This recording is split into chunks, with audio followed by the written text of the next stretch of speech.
Today is the 16th Sunday of the year, and our gospel text is taken from Matthew chapter 13, one of the 7 parables of the kingdom there. This parable is the tares and the wheat. It's a little story of a farmer who sows good seed, wheat, and apparently someone comes along and mixes bad seed with it, weeds. The servants want to root out the bad seed. The farmer recognizes that in doing that, you may destroy the good seed. He says, wait, let's sort it out later. Now, parables being parables are open-ended.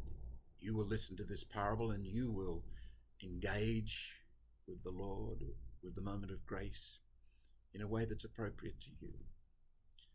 The theme of disappointment occurred to me when I was reading this, and I'd like to reflect on the parable through that theme. Oscar Wilde once famously said, "There's only one thing worse than having your expectations thwarted. That's having them fulfilled." St. Augustine was pointing in a similar direction when he said, "Our hearts are always restless until they rest in thee." Disappointment is built into human existence. It's part of our days. It's always going to be there. One of the significant challenges, therefore, is how do I deal with disappointment?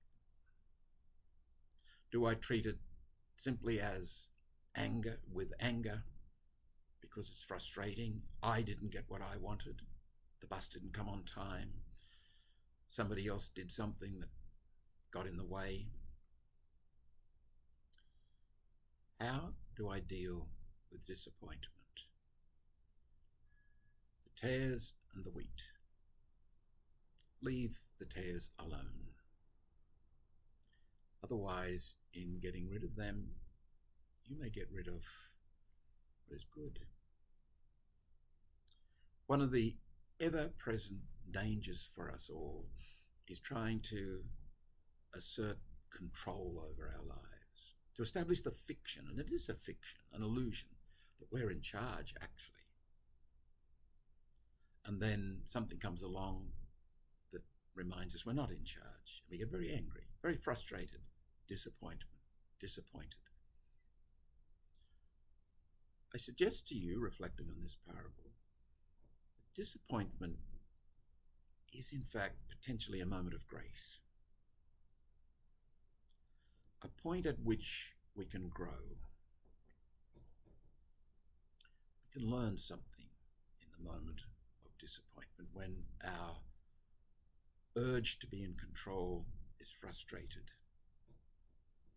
It's going to be there in what is in fact the essential movement of our growth, from being in charge to surrendering, living life as a mystery rather than as a problem to be solved, living in communion, becoming aware of the unity of all things in God, and participating in that lightheartedly, willingly, with all its frustrations and disappointments. They are part of the mix.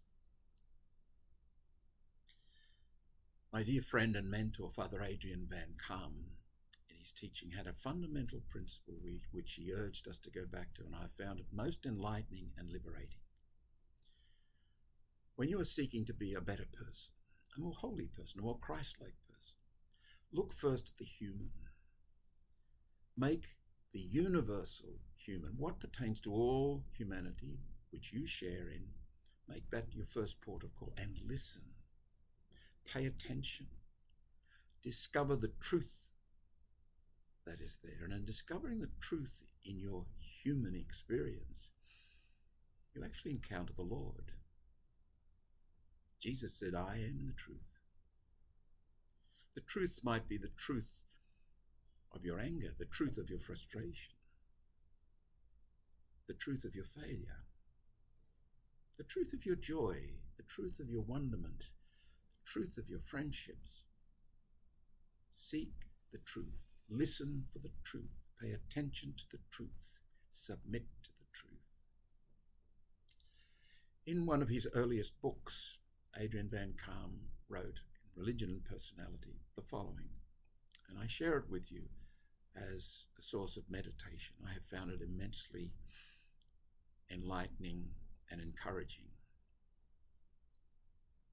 Van Calm writes, "The Lord will never ask how successful we were in overcoming a particular vice, sin, or imperfection, getting rid of some weeds.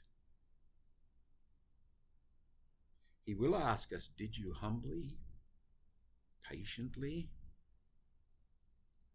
accept the mystery of iniquity in your life? How did you deal with it? Did you learn from it to be patient and humble? Did it teach you to trust not your own ability but my love? Did it enable you to understand better the mystery of iniquity in the lives of others? Did it give you the most typical characteristic of truly religious people, that they never judge or condemn others for their sins and imperfections? Genuinely religious people know from their own lives that the demon of evil can be stronger than any human being, even in spite of their best attempts. They know that it is the patience, humility, charity learned from this experience that count. Success and failure are accidental.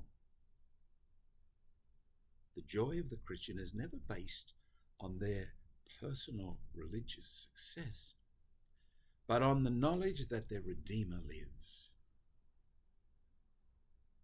The genuine Christians are those who are constantly aware of their need of salvation. Acceptance of the mystery of iniquity in our project of existence is a school of mildness, mercy, forgiveness, and loving understanding of our neighbour.